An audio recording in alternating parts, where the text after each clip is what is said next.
Hello.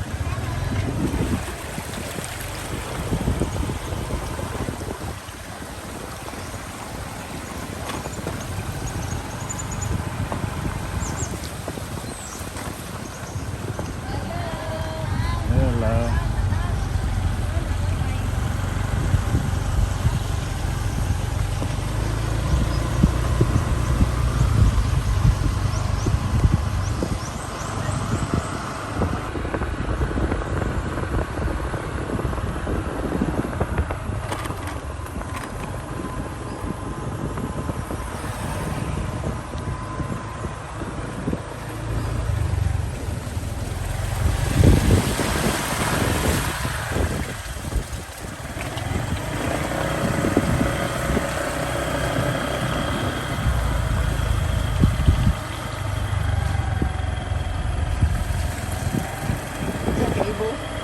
Yeah, I think so.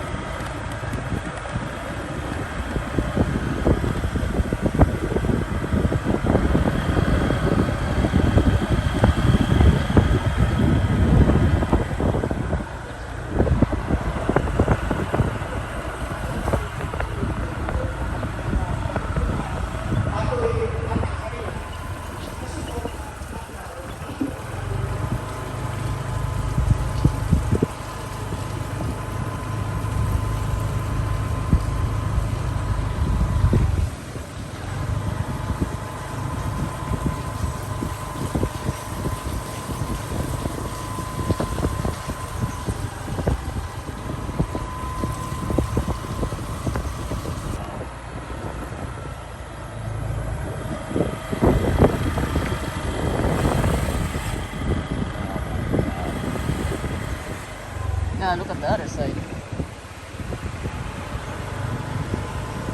But then you can always stop somewhere if you want.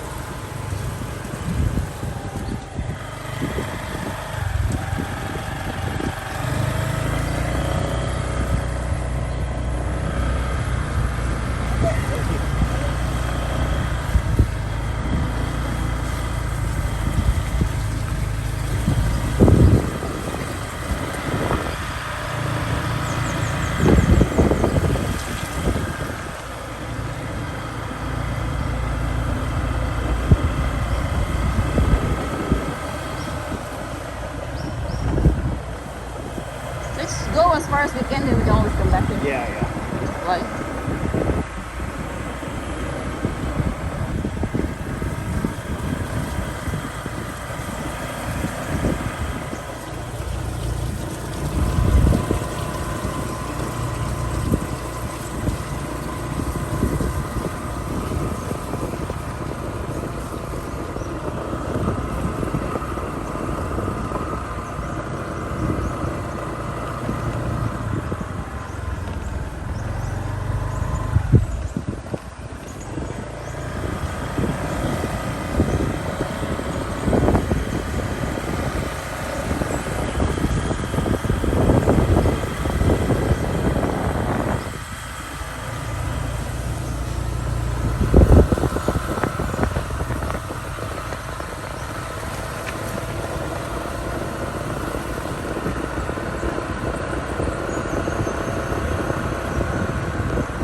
Basta.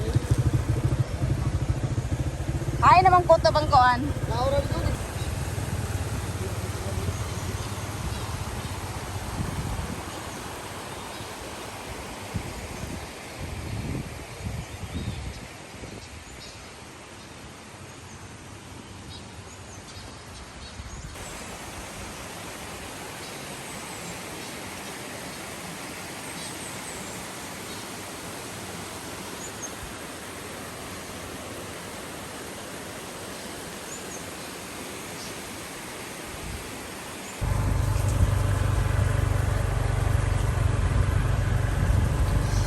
I'm glad we did not spend 3 million on that. Well, we didn't buy in. Oh, it's Doing like that mountain Basyang. stuff.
say I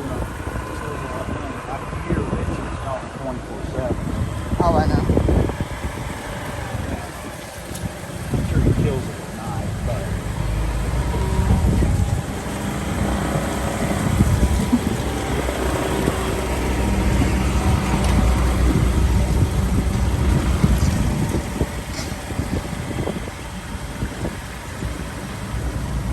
nah, they've got. Oh, I saw this.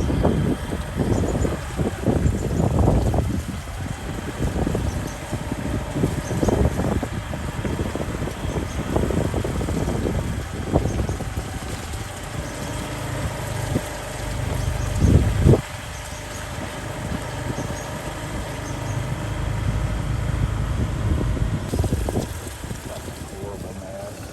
I was only able to get as far as like Cameron's place, but I did get that far, and I started losing my signal.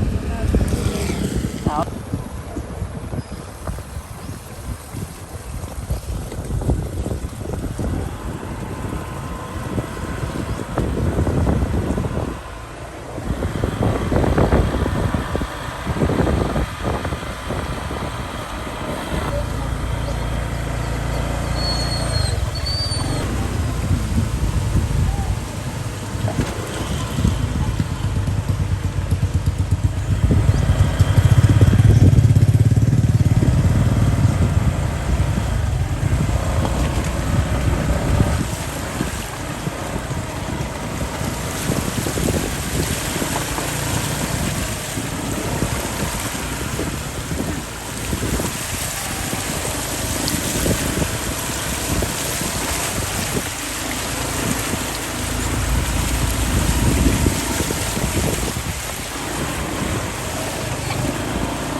All right, guys, it is Sunday the 8th, February the 8th, and just giving you guys a little bit of an update. Me and Christine, we try not to be pests, but we have been trying to go up there and see how far up the road we can get into the next barangay, and it's bad. As you can see from the video, it's just mudslide after landslide after mudslide on the road. I don't know when they're going to be able to get everything finally cleared out. Yesterday I was saying maybe a day or two they might be able to breach all that and get all the way through. After seeing what I saw this morning, I'm not so sure that's going to happen. Just a lot of landslides, and it's covering the roads. It's completely covered up people's homes, taking them down the road, all that kind of stuff. It's just a horrible mess.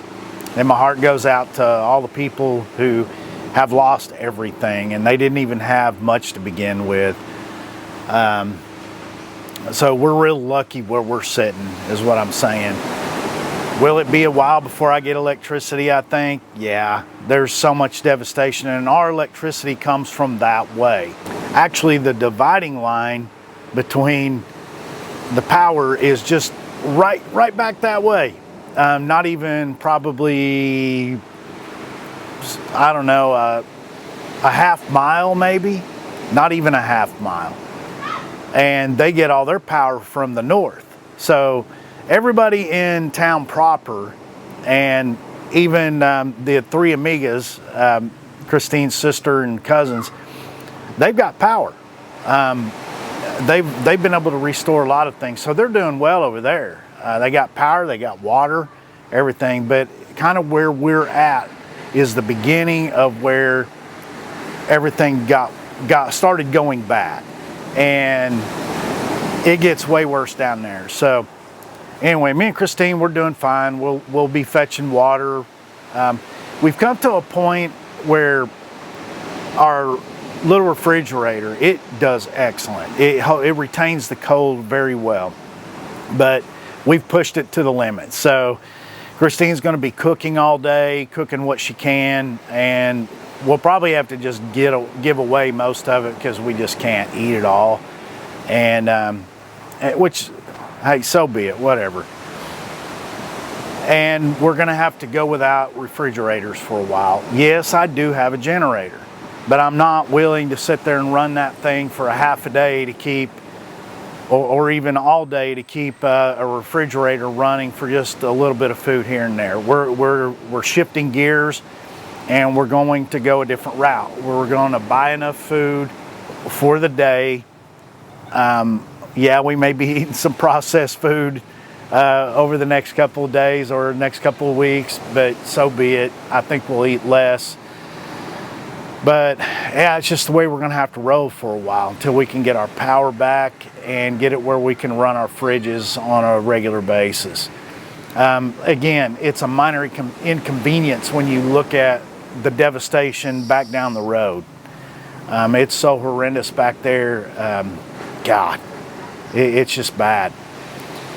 And so I haven't even, as I'm filming this part, I haven't even had a chance to put my drone videos on the big screen, you know, on my laptop and see what I even captured. You know, when I'm flying that thing, I've got this little screen on my remote control, and I can't see a lot of the details. All I can do is kind of tell where I'm at and make sure I don't crash into something, right? But I don't see a lot of the details, and I usually see that when I'm editing. So you know, you guys are going to see a lot of this right after I see it. I haven't had a chance to see it and comment on it. I made it as far as the little floating kingdom place that he's an Australian guy. He's lived here a lot longer than me. They actually have a home built into the side of the mountain. And from what we're hearing, the chismis we're hearing, or the gossip we're hearing, is his house was you know, it's got a lot of damage. So, because it was built into the side of that mountain. I always thought that was pretty ingenious what he did, especially when it come down to typhoons and, you know, withstanding the winds and everything else. But now, hindsight being 2020, I'm going, man, yeah, didn't think about that aspect of it. I don't think anybody did. Nobody's ever seen floods like this.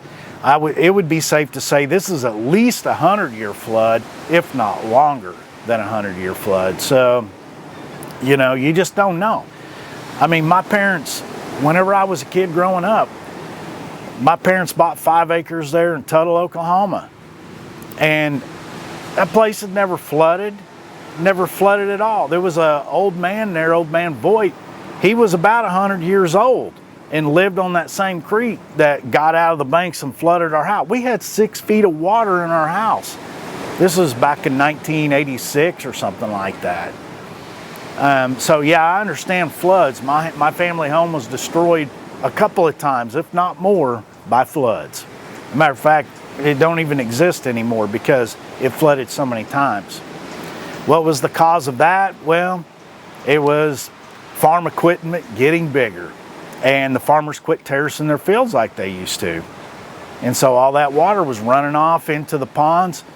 That first flood we had broke one pond dam, it spilled into the next one and spilled into the next one, and it came like a tidal wave down the creek. Almost got my mom was trapped in there, but it almost killed her. She almost drowned because it was like a flood, like a tidal wave coming down through there. So I understand. I've been there too. We've lost everything back in Oklahoma. And so you just never know. Do you think my dad would have ever built a house? You know, his hard-earned money built a house on that piece of property if they would have even fathomed that there was a possibility of flooding like that? No, nobody would. So, you know, all you people that want to sit there and go, well, I'm glad I never lived here, or I'm glad I didn't build my house there, or I'm glad this, or I'm glad that, because I'm so much smarter than all these other people. No, you're lucky is what you are. You're lucky. That's it. Because the same thing could happen to anybody at any place, anytime. The thing that you don't even think about could be what destroys your home. You know, who knows? I mean, look at the people in Florida who, you know, I mean, they've got their house sitting there and all of a sudden a sinkhole opens up and the whole house goes into it. Who would have ever thought a house with, you know, a sinkhole of all things, right? So I don't know, guys. I mean, I don't know what the answer is. Me and Christine were talking about that this morning. man, almost hindsight being 2020, I think a man's better off never buying a place. I think you're better off always renting. If something happens to that place, and if you see a calamity coming and you see a storm coming or something like that, start packing your crap. Get out of there. You know, at least you've got your stuff in 2 suitcases, as Mark would say on Overstay Road. You know, never have more stuff than you can fit in 2 suitcases. Not a bad theory, really. But he's talked about this very thing too, you know.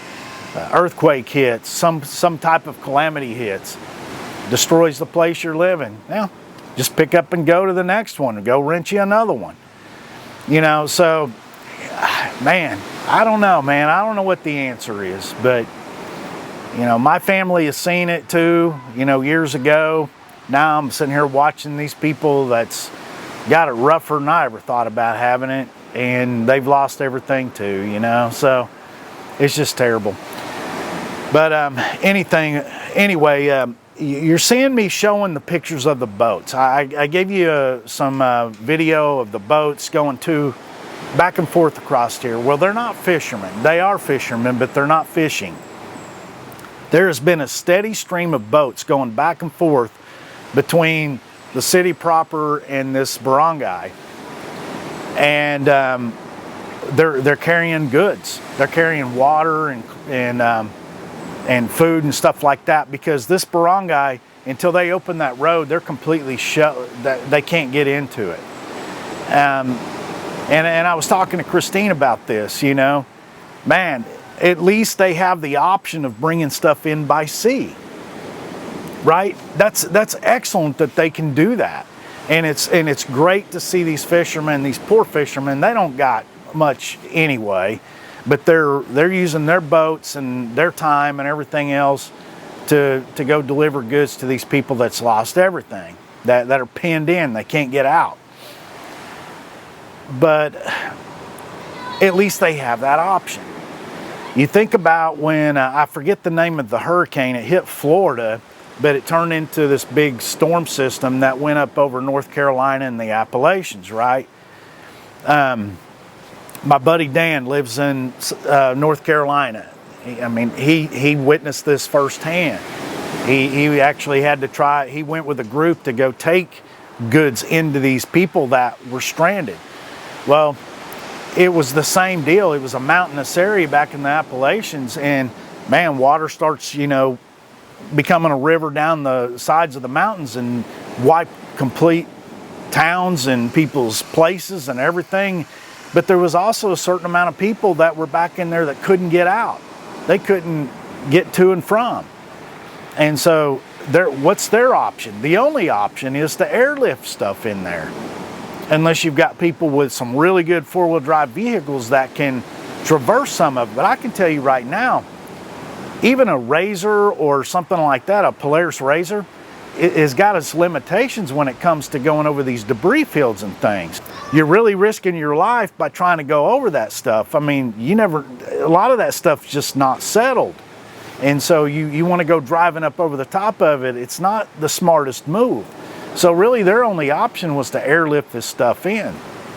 And they didn't even have the option that we have here, which is fairly inexpensive, of just taking it by boat.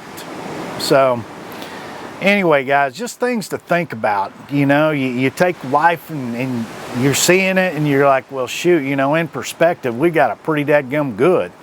And me and Christine realized that we do. So anyway, guys, anyway, just my thoughts on some of this. Don't mean it by anything, but you know, just count your blessings every day that you've got a roof over your head and you've got food in your belly and you've got a dry place to sleep, you know. Don't ever take that stuff for granted. All right, guys, I'm out for the day. Here's your update, and we'll catch you on the next video.